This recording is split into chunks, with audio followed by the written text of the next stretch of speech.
I'm Noah Genner. I'm the CEO of BookNet. I'm usually the guy that comes and rams data and graphs into your head right at the end of the day, right? So I'm not going to disappoint.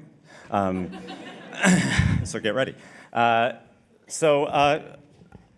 a lot of what I've heard today has been incredible, great speakers, and I didn't read everyone's presentations before I made my presentation, but it seems to really fit well, so I think that's a good thing. So I've titled this presentation Audiences. I've done that for a reason.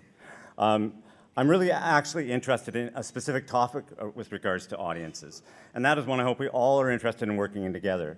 That is growing the audience for books, both readers and buyers. I'm not talking just about a single book. We have marketers here whose job that is, but I'm talking about the audience for all books. This is, of course, a huge challenge. What we all need to continue to understand, and I'm really hoping we do at this point, we are no longer just competing against other publishers and books in the digital and physical spaces. We are also competing against streaming, social media, games, movies, and so much more. BookNet has at its core two missions: to help publishers, retailers, and libraries get books into the hands of readers and buyers by the most efficient means possible. That's our supply chain component. We also have a mission to monitor and measure both those processes and other aspects of the book world in Canada.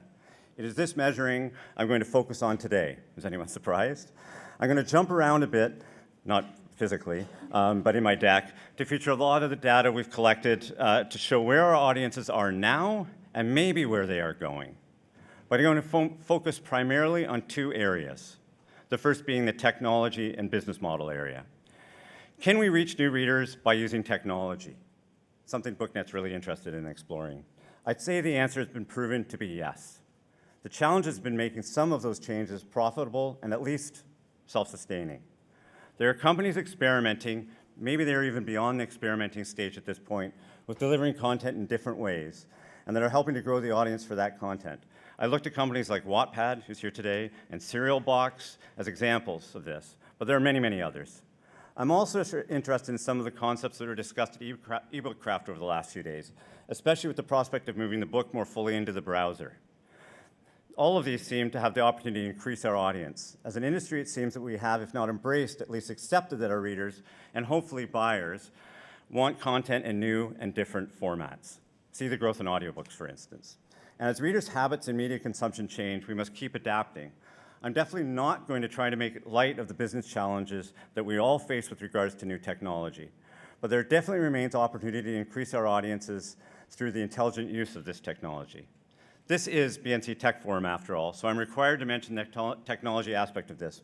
But as you've likely noted throughout the day, technology isn't the only topic we're covering here, or even over the last few days. There's been a focus on diversity and accessibility. Why? Well, it's been explained pretty clearly all day. It's incumbent on us to make sure that the diversity is front and center, that it is our obligation as an industry to make sure that our businesses and the content we produce mirrors our society and hopefully advances it. But there's also a business reason that we should embrace the diversity and accessibility, and that it can allow us to reach out to new and underserved audiences. I don't want to be the person that boils such important topics down to sales, but I think given some of the conversation this morning, we can see that there is a business reason to look at all of these things from a data perspective. One of the presenters yesterday mentioned that there are over 800,000 blind readers in Canada, 3 million with a print disability, and that doesn't include others with situational disabilities. These Canadians are a huge underserved audience. There are also numerous diverse audiences of all kinds. Ritu shared some stats this morning of the diversity of the Canadian population now and what it might look like in 20 years.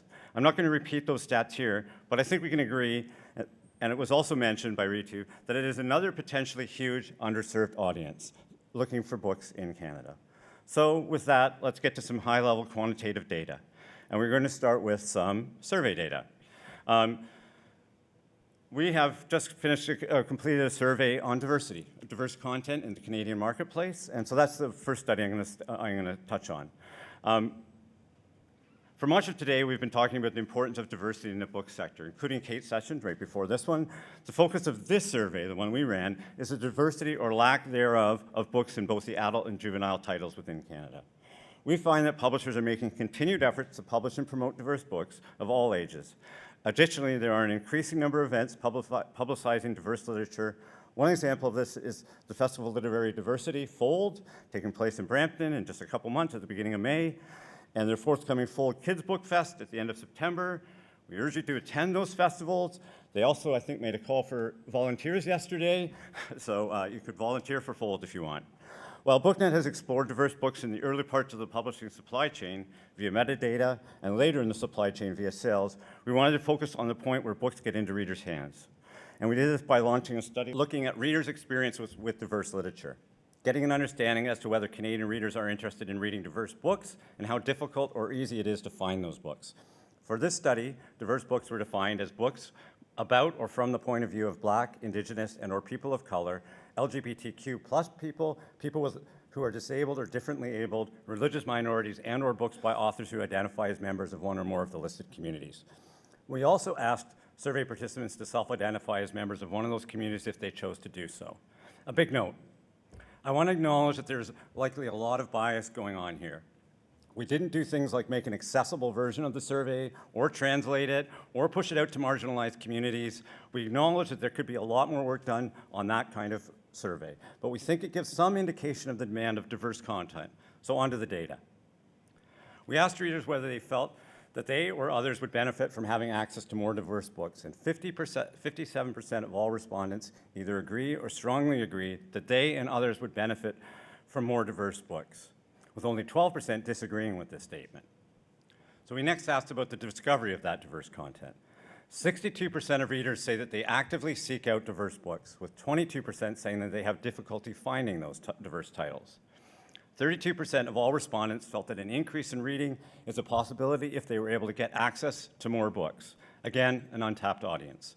When we break this out by diverse and non-diverse readers, we find that 13% of diverse readers strongly agree that it's difficult to find content, comparing with only 3% of non-diverse readers.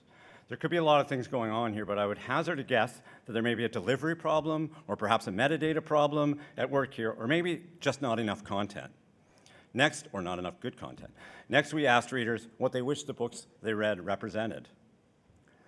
We wanted to look at whether readers want to read more about the experiences of others, and the answer appears to be yes, with 44% of diverse readers and 35% of non-diverse readers saying that they agreed or strongly agreed that they are interested in books that represent others. This possibly indicates that with both the diverse and non-diverse populations want access to greater amount of diverse content. We've also asked how they discover that diverse content. Looking at how diverse readers find books as compared to non-diverse readers, we do find some notable differences. Non-diverse readers seem to rely more heavily on the traditional methods of finding titles, of searching out the books themselves in a store, library, online, or elsewhere, or through a recommendation by family and friends. Diverse respondents tend to find books through following the author or the series, or through film, video, TV, radio, and through other books. This same discovering books, this pattern follows across all book titles, not just diverse titles, but it's still interesting. We also ask an open-ended question about what readers thought about the diverse books that they read or don't read. It was an optional question, but almost 90% of respondents actually entered a comment. The comments were long in some cases and very detailed about what they want from diverse books. So people definitely feel it is important, and they have opinions. BookNet will be releasing the results of the survey very soon. It will be freely available. Sign up for our newsletter if you want to be notified. But it's a first study. Again, it's a little bit of a benchmark study. It's the first time we've tried this. There's some really valuable data there. I urge you to come and get the report when you get a chance. It's very quick. I'm going to shift gears a little bit and talk about some of our reading and leisure data that we have. Every year in January, BookNet Canada surveys adult English-speaking Canadians about how they spend their leisure time, and more specifically, how, what, why, and what they read. We ran the study again this January, and I'm going to update some of our reading and leisure data now. This is what Canadians tell us, adult English-speaking Canadians tell us how they spend their time, or how they spend their time. This is the world we are working in. And I don't think this comes anywhere near representing the full suite of activities that people invest their leisure time in. But you can notice that reading is not there.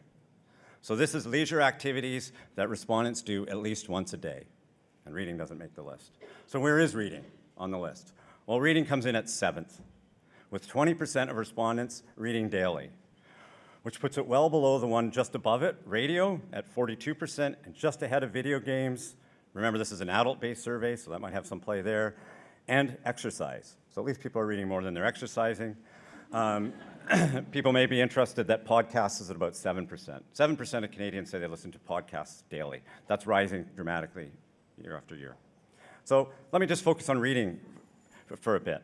So 16% of our respondents said they read a book every day, 7% said they read ebooks, and 3% say they listen to audiobooks. All in all, this is about 20%. Video game playing and working out are just behind daily reading. Social media is really high when we look at daily, as you saw from the first slide. So let's bump this up to weekly. Still roughly the same order overall for all of the activities, but video game playing moves ahead of reading, podcast listening moves ahead of ebook reading, and listening to audiobooks sees the biggest increase in listening by 5 times. So we're at 15% for listening to audiobooks weekly, and 25% for reading ebooks, and 43% for reading print books. So what does this look like overall? You've seen, if you've been here other years, you've seen me show this chart. I usually say something about we're within the margin of error, don't get concerned. I'm getting concerned. So this is, have you read a book in the last year of any format? And we include listening to audiobooks in this.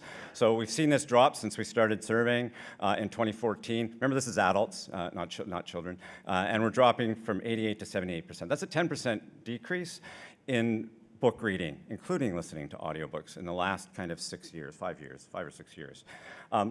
More people said that they had less leisure time than the year before at 25% than those that said they had more. So more people have less leisure time than they did the year before. More than 50% of respondents said that they had $149 or less to spend per month on leisure and recreation. That is the pool we're working in, and we all have to remember that, I think.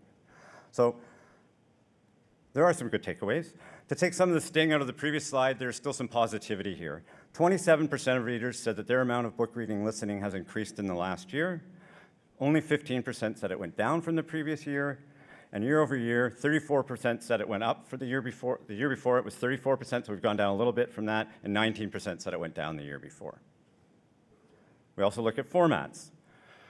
Remember, this is the percentage of people who said that they read this format, of those who read. So 90% of our respondents said they read a print book, 50% said they read an ebook, and 34% said they listened to an audiobook. Print was down 3%, ebook was down 3%, and audio was up 6%. There hasn't been a lot of change over the last few years in print and ebook. It's always hovered around 90% for print and hovered around 50% for ebooks. But ebooks themselves are down a fair bit from a high in 2014 of almost 60%. Audiobooks hovered around 25% from 2014 to 2017 and grew almost 10% in the last 2 years. So that's that audiobook growth we've been talking about. We also ask about devices. I won't spend a ton of time on this, but it's interesting. Tablet usage is down as a device for reading. E-readers is back up again after being down over a few years, and smartphones and computers are up. 40% of people under the age of 34 primarily read on their phones. 40% of those over 35 primarily read ebooks on tablets. When we ask about apps, because we do that too, the order of app usage is Kindle, Kobo, their browser, Google Books, iBooks, and Overdrive Libby. We also ask about audiobook listening. This is from the summer, so it may have changed a little bit. 54% of people say they listen to audiobooks on their smartphones, 39% on computers, 33% on tablets, 24% on their iPad or other MP3 device. You'll notice there's a couple probably big ones missing here. 22% listen on the car stereo. And even last summer, which I think has probably changed now, 6% said they use a smart speaker as their primary audio listening device. So these are all points we're surveying, watching change over time. We also ask readers how they become aware of the books they read across any formats. So 44% of people tell us that they're primarily become aware of the books they read by word of mouth, and then by browsing online retailers, and then by going to physical books retailers, which is almost tied with online retailers, then going to the library, and then through social media. Very similar to the year before. And then we asked readers where they got those books. Readers mostly acquired print books from the library, 27%, and from a physical bookstore, 21%, followed by online retailer at 18%. Readers mostly acquired ebooks, which makes sense, from an online retailer or an app, a free internet site download at almost 25%, and a library at 21%. 12% of readers generally acquired their ebooks from a subscription service, and we're watching that bounce up a little bit. Readers mostly acquired audiobooks from the library, a subscription service, and a free internet site. Shouldn't be a surprise. We also asked this question in a different way from a much, much bigger sample set, which I thought would be interesting to pull into here. So we asked almost 15,000 Canadians last year how they acquired the books that they, in the last 12 months. So this is over the course of a year. 33% of people bought a print book. I'm going to pull some of these out a little bit so you don't have to memorize this slide. There are a couple here that I just thought would be interesting to call up. About 10% said they got a book for free, downloaded it for free, so that's primarily audio and ebooks, and 11% got it from a friend. I've pulled out the bought, just because I thought it was interesting. 33% of those 14,000 people said they bought a new print book, 21% said they bought a used book, 10% said they bought an ebook, and 2% said they bought an audiobook. We're probably underreporting the audiobooks because subscriptions fall in there. Overall, 40% of adult Canadians said they bought a book in the last 12 months. 4 in 10. And then we did borrowed, so this is from the library primarily. So 24% borrowed a print book in the last year from the library, 7% borrowed an ebook, and then 5% borrowed an audiobook, much higher. 30% of adult Canadians said they borrowed a book from the library last year. The year-over-year increase in library usage across all formats is about across the digital formats is about 4% year-over-year, a fairly significant change. I thought I'd throw this in as well. So what we're looking at here, what do I mean by library buyers? So this is people who visit the library, how often they visit the library, and then also how many books they buy. So Monique presented some of this a little bit earlier. So what we're looking at here is the top bar is people that have never visited the library. So that's 45% of our 14,000 respondents or so, or sorry, 8,000 respondents in the sample set. And they bought 2.6 books per month. And the next band is 43% of people who visited the library, and that's either in person or online. They bought 2.7 books per month. And you can see it goes up. So the more people visit libraries, they tend to buy more books. So patrons are also buyers. That's the point we want to make here. Yes, there's some applauding. So across all of these bands, the average is 3 books a month for those who visit the library at least once a month. So that's almost half a book higher from those people who didn't visit the library per month. That's significant. Readers are buyers. Patrons are buyers. That's it with the reading data. There's going to be more of that available too. So I want to jump into our Canadian English language market. This is from our sales data product, which Monique also touched on earlier. But this comes from about 1,500 retail locations across Canada. Across Canada, we get print book sales reported on a weekly basis by ISBN level, and we can dive into that data. I presented some of this before. So in our panel, which represents about 85% of the trade print book market in Canada, in English Canada, we charted $1.1 billion list price dollar sales of books. That's up 1.2% from the year previous. Okay? In units, we were pretty much flat. The market was down 0.1% in Canada in our print book panel for year over year. And that represents about 95% of the market that we chart. So that we would consider that flat. So not a bad news story, maybe not a great news story, but definitely okay. Better than other years we've been watching over the last few. So this is what the market looks like. You'll be quizzed on this later. This is what the market looks like by week over the course of a year. So what you're actually seeing here is the percent change of that, each bar is a week. What you're seeing is the percent change of the week compared to the same week the year before. And I'm not, you don't have to dig into this. I do this every week because it fascinates me. I want to know what's happening to the market on a weekly basis. Maybe not the best way to look at it. So anything that's down means that week performed worse than the comparable week the year before. And if it's really down, that means that week was really bad from the week before. Anything up means that week performed better than the week before. So you can see through the spring and summer was not good last year. We had a really bad spring and summer compared to the year before. So what happened? Why did we all of a sudden get right back to pretty much flat? Because if the year had continued like that, we would have been down multiple, almost double-digit percentages. Any guesses? Michelle. Michelle saved the bacon when we're looking at the Globe. There was a lot of things that happened. It's never usually one title. But Michelle came out about 7 weeks before Christmas, a great time to street your title, and it did well. It did incredibly well. It lifted the whole market up for those few weeks, along with some other titles as well. the reports, I don't know, I actually haven't looked recently to see how many it sold, but it sold more than 2 million copies in the first 15 days in North America. So that's incredible across all formats. So back to our market, just briefly. What does it look like across the main subjects? So the green band, which says it's down 0.1%, that's the overall market, I've already shown that.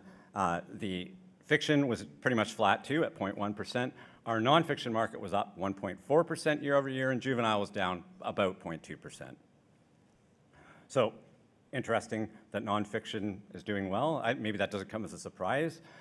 It really doesn't come as a surprise if you look at the US market. So on the one side here with the bars going way up high, that's the US market. And then the Canadian comparables on the other side, and this is year over year change between the two markets. So the US market was up 1.3% in print book sales last year. Almost all of that on the back of nonfiction. Does that come as a surprise? Probably not. I would hazard that that was all Trump, right? So I don't even have to hazard. It was Fire and the Fury and all the titles that went along with that lifted up that nonfiction. It wasn't all of that, but that's a huge portion of that. And then fiction was quite down in the US, and then the comparables to the Canadian market. We saw a lift from the nonfiction.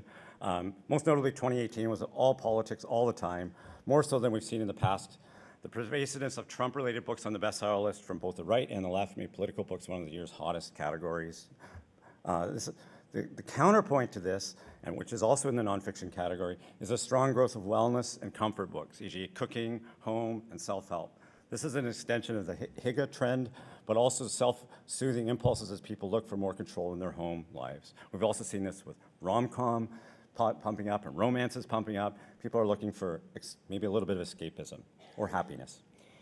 When we look at the market broken down by top-level subject, here it is. 39% of the market was juvenile and YA, 34% was nonfiction, 26%, I can barely read my own writing, 26% was fiction.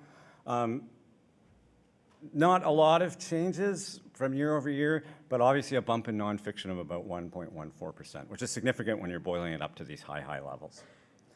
So what subjects really did well? I'm sure we're curious. In 2018, Asian American fiction rose 384% from the year before. Huge. Media tie-in books of all sorts. This one did really well. I don't know anything about this one, The Christmas Train, but it did really well. It lifted the category up 117% along with some other books. And women's fiction did really well, up 29%. In the nonfiction category, I've already given it away a little bit. Political science saw 112% year over year growth. House and home category, which contains a lot of the comfort kind of books, also Marie Kondo books and tidying books and all of that stuff that I've talked here about before, saw a huge lift. And then obviously the psychology category saw a huge lift too from Jordan Peterson.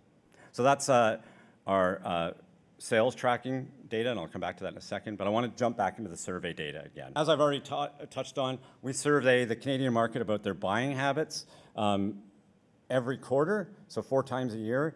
We survey 750 Canadian book buyers, and we boil that up to get a good feeling of how Canadians are buying their books and finding them. So we've seen this huge growth. I've mentioned this here before. We've seen this huge growth in online purchasing. 53% of all the books purchased in our panel were purchased online last year. 47 in physical stores. That's risen almost 2 years. The online portion of that has risen almost 2% every year we've done survey. So that's the last 5 years, it's gone up almost 10%. Now we have some survey bias because this is an online survey, but it mimics a lot of what we're hearing, what is going on. And lest we forget, the online number includes ebooks and audiobooks as well. So what does it look like over time? The blue line here, which is trending kind of up, is the online purchases by quarter. The red line is the physical book purchases by quarter. What I want to call out here is these 4 data points. So these 4 data points are the Christmas quarter, December. So we survey in December, or we survey in January about December purchases. You can see in the 4th quarter in 2017 that physical stores were quite a bit higher than online stores in the 4th quarter. That makes sense because people go into stores and buy gifts to give at Christmas, right? And even in the next Christmas quarter in 2017, 16, 17, they were apart. And then in 2018, or 2017, they kind of came together. And in 2018, it's the first time we've seen the online retailers, even at Christmas, be above the physical book retailers. So that's interesting. That's especially interesting, and I'm not quite sure what to make of it with what happened in this fourth quarter in Canada with the Canada Post strike affecting some book purchases. But the other thing is Amazon doesn't use Canada Post in all cases, so maybe that's why. I'm not 100% sure. But it's something we'll watch closely. So also, this is interesting. In total last year, we had roughly 3,000 respondents we surveyed. They bought just shy of 9,000 books. The average for the full year was 2.9 books per month, about the same as 2017. This graph shows the monthly average number of books bought by the book buyers in our 4 monthly surveys last year. It shouldn't come as any surprise that buyers bought more books in December, 3.2. Books are still a huge gift thing. We also get from this survey the formats. So each colored band here is a different year, with yellow being 2018. The takeaway here is a couple that most of the formats have stayed pretty consistent over the last 4 years. About 75% of books are still bought in physical format. 17% are in ebook format, down slightly from the year before, but within the margin of error. And then audiobooks were up to 4%. And they seem to have now hit this 4 or 5% consistently quarter after quarter after quarter. So that's really interesting. That's not the revenue that people are generating from those audiobook sales. That's just what consumers are telling us, or book buyers are telling us, the portion of their purchases that they're getting. And I still think audio is probably underreported. So it's interesting. I'm going to talk really briefly about captive audiences or semi-captive audiences, because this is a presentation about audiences. So what do I mean by semi-captive audiences? Well, one of the things we query about or survey about is loyalty programs. So 61% of all book buyers in Canada are in a loyalty program. So a book loyalty program. I don't mean a Costco membership. What I mean is like Indigo or Amazon Prime or an independent bookseller. 68% of purchases are bought by someone in a loyalty program, and that's up from 62% in 2017. You can see most of the numbers stay pretty consistent, although we did see a 2% increase in the Amazon Prime subscription rate in Canada amongst book buyers, and a slight bump up in the Kobo numbers. So this is an interesting captive audience that retailers seem to be really good at taking advantage of, because they market to them directly, and they know a lot about them, and they sell a lot of books. So the other thing, this is my great clip art, that image there is supposed to be book clubs, so that's a club inside, anyway, whatever. So we do survey book buyers and readers about whether they're in a book club or not. 8% of all buyers are in a book club or reading group, and they bought 14% of all of the books. 4% of the general adult population seems to be in a book club or reading group. 38% of that 8%, 38% say they are in an online book club, and 65% say that they are in an in-person book club. So this is something we're watching too. It hasn't grown much year over year, but we imagine that there's an opportunity to grow the audience through the online stuff specifically. So I'm going to switch gears here a little bit and talk a little bit about awareness, which I think we're all interested in. So you've already seen this reader awareness slide. I'm not going to break it down again, but this is reader awareness. We also asked buyer awareness. So when they make a purchase, how did they become aware of that book that they bought? 22% of the purchases last year had browsing checked as the reason or the way that they became aware of it. 22% had the author or the series, 18% were from a review or recommendation, 8% were on a bestseller list, and 7% were through social media.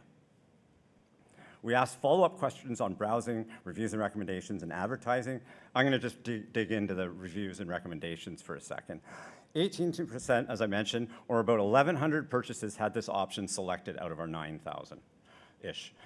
So when I break that down, we ask more specific. So what are you seeing here? So out of that 18%, 50% of those were from friends, relatives, or colleagues. So in-person and social media. 40% were in-person and 10% were through social media. 30% came from a bookseller website, and then the other was from other online sites, Goodreader, WordPress, things like that. Why did you buy the book? I won't spend a bunch of time on this, but the main reason is series, author, and subject. This is broken down by format. What I think is interesting here is that how much more important the description and the price are for ebooks than they are for physical books, and how much more important the cover is for physical books than it is for ebooks. And that seems to make sense in the context of buying online and all of that stuff. We also ask about impulse.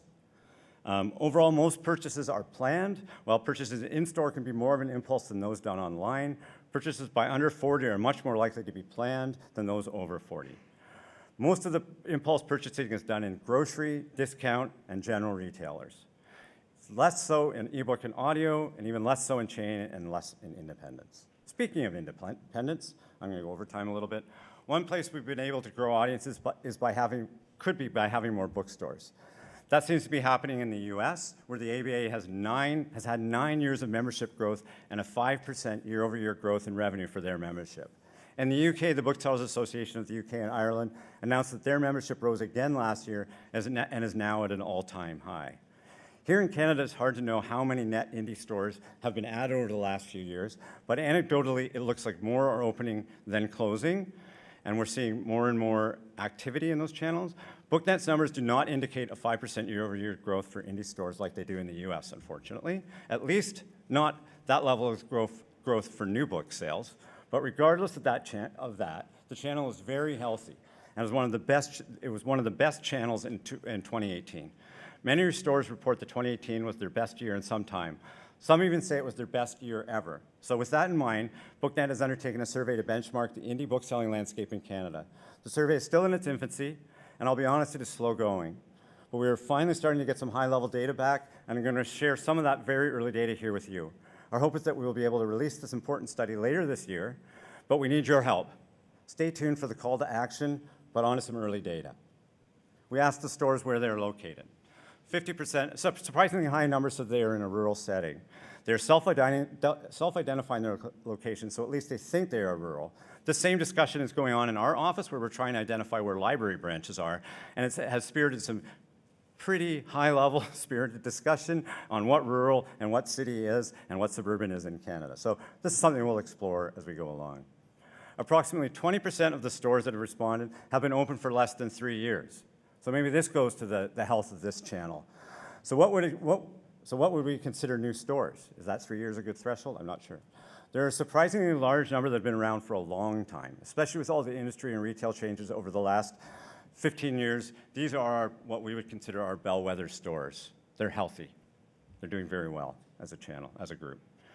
38% have integrated with another business. 69 are bookstores only. Not sure what this indicates yet, but the image of the store I showed at the start of this section, the bookshelf at Guelph, is a perfect example of this. It has a bookstore, a bar, a cinema, and a restaurant. In full disclosure, I worked in all of those areas at one point or another at the bookshelf. So does that indicate that the bookstore is a community space, it's a one-stop cultural shopping center, maybe both? Or that stores need to be diversified to keep relevant their product mix? The stores that have responded so far are economic engines. We know that. They employ almost 10 people per store, and there's some small stores here. So you have to take these figures and multiply them by hundreds. We're asking some really detailed stuff. We also ask stores where they spend their dollars. This is high level, but many retailers are supplying this in great detail. We know, for instance, that approximately 25% of the operating expenses go into rent and hydro. It's a big number. 25% pretty much goes into staffing.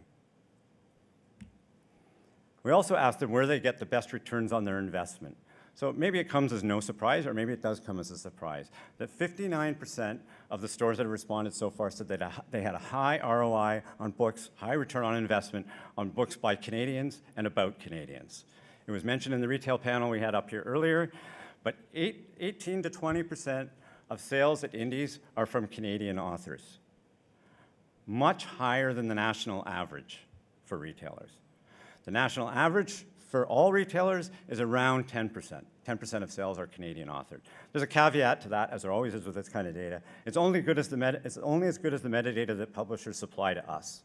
We also ask where they're generating their revenue. So in 2018, retailers said that their store revenue is generated from the following areas. About 65% of the retailers' revenue is generated from the sale of new books. I don't mean front list books, I just mean new books.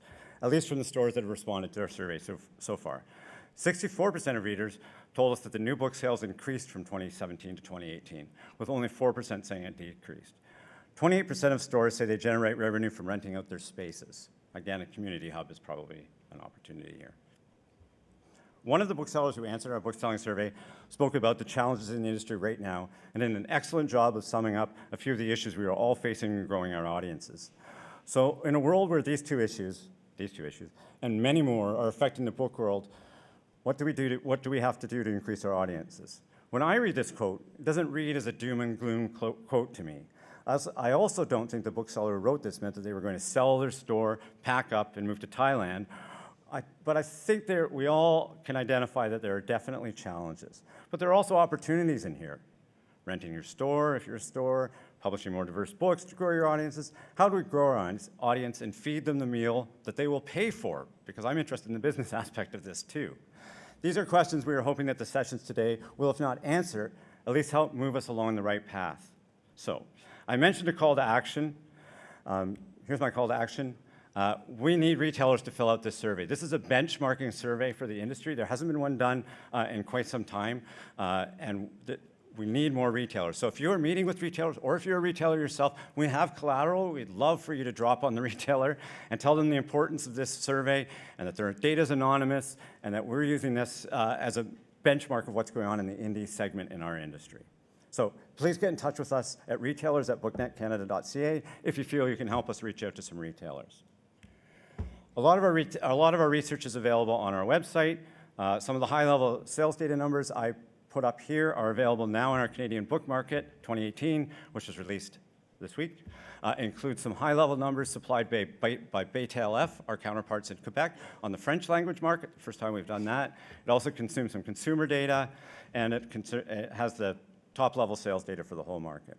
A lot of the other data I mentioned today will be released for free off our website. So subscribe to our newsletter, we'll release them as soon as we have all the data. We're very close to releasing the diversity study, which I mentioned. We're working very hard on a Canadian library patron study that we hope to have out in the next month or so. So subscribe to our newsletter, watch our blog for that reader and leisure data. It's being worked on right now. If you have a question about readers, audiences, awareness, bookstores, we would love to hear it. Get in touch with me directly or research@booknetcanada.ca. I'm happy to answer questions about the data. I'm also happy to take your questions and push them out to the industry so we can get them answered en masse. We want to know, we want a good picture of what's going on. We need to measure, as was brought up by Ritu this morning, we need to measure so we can know if the changes we're putting in place are having any effect whatsoever. Thank you very much.